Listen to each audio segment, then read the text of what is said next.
Hello everybody, नमस्कार सभी को द ब्रिज मैन के एक एजुकेटिव सेशन जो हम ब्लॉकचेन और काफ़ी सारी टेक्नोलॉजी की चीज़ों के बारे में हम अब एक नया सीरीज शुरू कर रहे हैं, उसमें आप सबका स्वागत है। और यहाँ पे मैं अगर शुरुआत देना चाहता था इस सीरीज़ का, तो इससे ज़्यादा बेहतर कोई टॉपिक नहीं है जो आपको समझना पड़ेगा कि इंटरनेट जिसको आप अपने निजी जीवन से अब निकाल ही नहीं सकते हो, द नेटवर्क ऑफ नेटवर्क्स। बहुत सारे लोगों को पूछेंगे इंटरनेट क्या है, लोगों को पता नहीं है, लेकिन हाँ, व्हाट्सएप इंटरनेट पे चलता है, फेसबुक इंटरनेट पे चलता है, सब इंटरनेट पे चलता है, लेकिन इंटरनेट क्या है किसी को नहीं मालूम। नेटवर्क ऑफ नेटवर्क्स दोस्तों, एक ऐसी कनेक्टिविटी जो कहीं ना कहीं कभी ना कभी शुरू हुई थी और वो आज वर्ल्ड वाइड वेब अलग अलग इवोल्यूशन को लेते हुए आगे बढ़ रहा है। और अब हम एक ऐसी दुनिया में कदम रखने वाले हैं जहां पे आप सोच भी नहीं सकते कि इंटरनेट के माध्यम से कितने सारे चेंजेस, कितने सारे इवोल्यूशंस आप देखने वाले हैं। और ये मैं नहीं कह रहा हूं, आप थोड़ी सी हिस्ट्री में जाके देखेंगे तो आपको खुद ये 10-20 सालों में कितने सारे चेंजेस को होते हुए अपनी आंखों से आपने देखा है, और साथ ही साथ आपको भी उस चेंज के साथ अडेप्ट होते हुए आपने खुद देखा होगा। दोस्तों, पहले तो नोकिया के डब्बा फोन हुआ करते थे, वहां से लेके आज आप किस प्रकार के फोन लेके घूमते हो, ये खुद उसमें एक बहुत बड़ा एग्जाम्पल है। और आज का जो एक सिंपल सा टॉपिक जो मैं आप लोगों को कवर करके देने वाला हूं, और ये वीडियोस बहुत लंबे नहीं होंगे, हम एकदम अंडरस्टैंड कर सके, आराम से एकदम सरल भाषा में समझ सके, उस तरीके से मैं आपको समझाने की कोशिश करूंगा। और वो है वर्ल्ड वाइड वेब का इवोल्यूशन दोस्तों, वेब 1.0, वेब 2.0, वेब 3.0 के बारे में। आपको पता होगा कि अब हम धीरे धीरे वेब 3.0 पे जा रहे हैं, लेकिन हम शुरुआत करेंगे वेब 1.0 से। और वेब 1.0 जब इंटरनेट की शुरुआत हुई थी दोस्तों, तो तब वेब 1.0 को हम किस नाम से अगर हम आज जानना चाहते हैं तो वो है read only internet. Read only internet मतलब आप वहां से सिर्फ पढ़ सकते हैं, यानी कि एक डेवलपर है, उन्होंने कुछ रखा है अपने होम पेज पे और आप वहां पे जाके सिर्फ इंफॉर्मेशन को पढ़ सकते हैं। वेब 1.0 का जो दौर था वो 1991 से लेके 2004, 1991 से लेके 2004 तक का एक दौर था दोस्तों, जहां पे इंटरनेट को कुछ इस प्रकार बनाया गया था कि जहां पे जो डेवलपर्स जो हमें दिखाना चाहते हैं वो हम देख सकते थे, और वो भी एकदम केवल सिंपल टेक्स्ट फॉर्मेट में और नॉर्मल से नॉर्मल इमेजेस के फॉर्मेट में ये कंटेंट हुआ करता था। वहां पे कोई भी आपको HTML के जो वीडियो कंटेंट्स ऐसी कोई चीज़ें आपको नहीं देखने को मिलेंगी। टेक्स्ट और इमेज के फॉर्मेट में आपको चीज़ें दिखाई जाती थी, जो आपको इंफॉर्मेशन डेवलपर दिखा रहा है वो आप केवल पढ़ लीजिए। तो यहाँ पे जो डेटा भी जो हुआ करता था वो स्टैटिक डेटाबेस से आता था, वहाँ पे कोई और हाइपरलिंक डेटाबेस या कुछ क्रिएट नहीं होता था। और साथ ही साथ ये एक स्टैटिक होम पेज हुआ करता था जहाँ पे और कुछ आपको देखने को नहीं मिलेगा, सिर्फ आप रीड करिए। नाम में ही लिखा है रीड ओनली इंटरनेट, मतलब आप इंटरनेट पे आइए और सिर्फ रीड करिए, हम जो दिखाना चाहते हैं उसे आप रीड कर सकते हैं। इस प्रकार का एक इंटरनेट का दौर हमने देखा जब शुरुआती दौर था। और 1991 से 2004 के बाद हम जिस इकोसिस्टम से अडैप्ट हुए हैं वो है वेब 2.0 का एक सिस्टम, जहां पे हम आज भी उस करंट फॉर्म को बहुत ज़्यादा यूज़ कर रहे हैं। वेब 2.0 को अगर मैं कहना चाहूँ किस तरीके से आप एक्सप्लेन कर सकते हो किसी व्यक्ति को, तो वो है रीड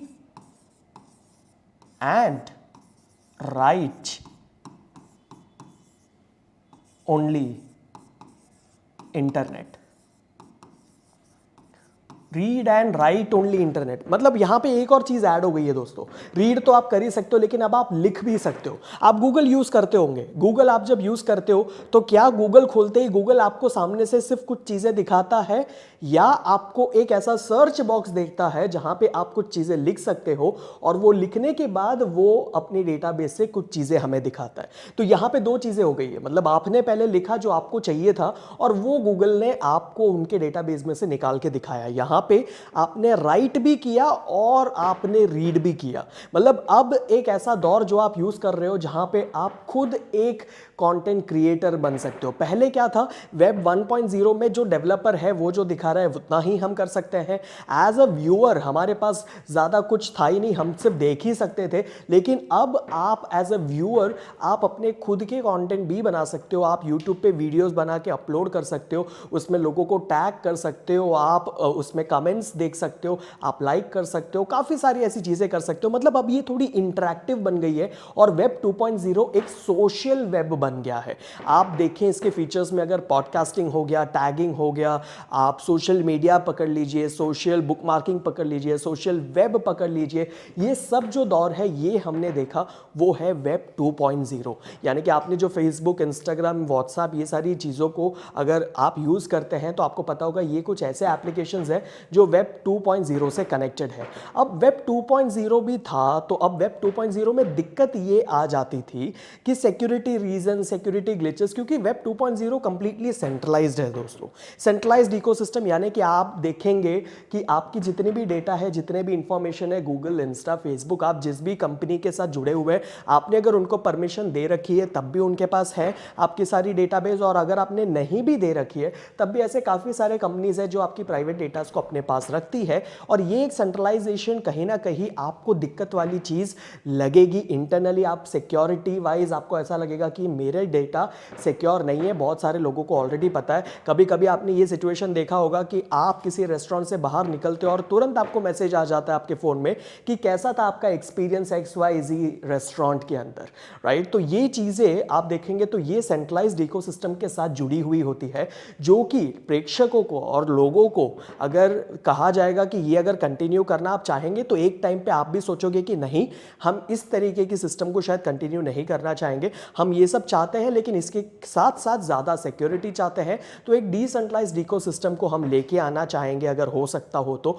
और वही परिश्रम किया जा रहा है कि अब जितने भी एप्लीकेशंस और जितने भी सॉफ्टवेयर्स बन रहे हैं वो वेब 3.0 एक इवोल्यूशन फेज शुरू हो चुका है, जिसमें आप अगर उसको भी अगर बताना चाहोगे, जैसे वेब 1.0 को हम रीड ओनली इंटरनेट कहते हैं, वेब 2.0 को read and right only internet कहते हैं, तो वेब 3.0 को हम क्या कहेंगे? वेब 3.0 को रीड, राइट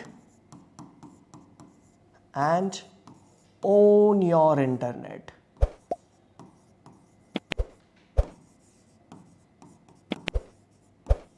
यहां पे क्या लिखा है दोस्तों? Read, right and own your internet. मतलब अब आप इंटरनेट को ओन भी कर सकते हैं।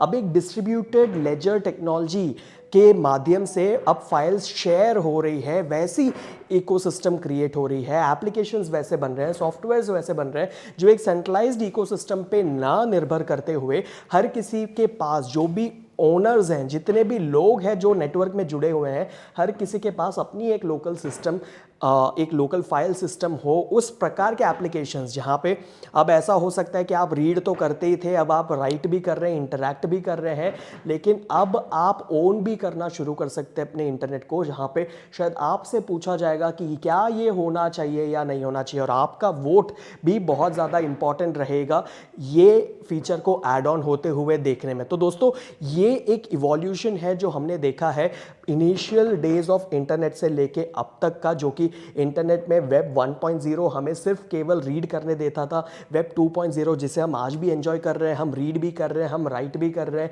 इंटरैक्ट कर रहे हैं, वीडियोस पोस्ट कर रहे हैं, कमेंट कर रहे हैं, ये सारी चीज़ें हो रही है। लेकिन अब उसको हम वेब 3.0 में होते हुए देखेंगे, जहाँ पे आपके पास बहुत सारी ऐसी अपॉर्चुनिटी होंगी जहाँ पे आप अपनी खुद की ओनरशिप वहाँ पे दिखा पाओगे। यहाँ पे एक डिसेंट्रलाइज्ड नेचर को आप देख पाओगे। और आपको अगर बता हो तो काफ़ी सारे ऐसे वेबसाइट्स, एप्लीकेशंस ऑलरेडी बाहर आ चुके हैं जो आज के गूगल को, आज के अलग अलग सोशल मीडिया ऐप्स को रिप्लेस कर रही है वेब 3.0 की दुनिया में। और हो सके तो इसके एंड ऑफ द वीडियो में मैं आपके लिए कुछ कुछ एग्जांपल्स उसमें पोस्ट भी करूंगा, एक स्क्रीन जहां पे आपको दिख सके वेब 1.0, 2.0, 3.0 में हमने कौन से एप्लीकेशंस को देखे। शायद आप बहुत कुछ यूज़ करते होंगे लेकिन आपको पता नहीं होगा कि ये एक डिसेंट्रलाइज्ड ऐप है। Just for an example, brave browser अगर आप यूज़ करते हैं तो वो एक डिसेंट्रलाइज्ड वेब ब्राउज़र है जो कि आपका बहुत ज़्यादा टाइम बचाता है, एड्स को नहीं आने देता है, आपकी कोई डेटा नहीं मांगता है, और साथ ही साथ एक टोकन जनरेट करके देता है जिसको आप रिडीम कर सकते हो, बैट टोकन उसका नाम है। एंड ये बहुत सारी इंपॉर्टेंट अपडेट्स है जो दुनिया अब धीरे धीरे टेक्नोलॉजी के माध्यम से लेकर आ रही है, लेकिन आपको इसके प्रति इंफॉर्मेशन होना बहुत ज़्यादा ज़रूरी है। तो आज के बाद अगर आपको कोई पूछता है कि वेब 1.0, 2.0 और 3.0 में मेजर डिफरेंसेस क्या क्या है, तो आप इस प्रकार से बता सकते हैं। ये सिंपल भाषा में आप लोगों को समझा सकते हैं कि ये चेंजेस और शिफ्ट हमने देखी है वेब की दुनिया में। सो आने वाले जो कंटेंट और डिलीवरीज आपको मिलने वाली है वो अलग अलग टॉपिक्स को रिलेटेड होंगी, जो ब्लॉकचेन की इकोसिस्टम से जुड़ी हुई होगी, डिसेंट्रलाइजेशन से जुड़ी हुई होगी और टेक के दुनिया से जुड़ी हुई होगी।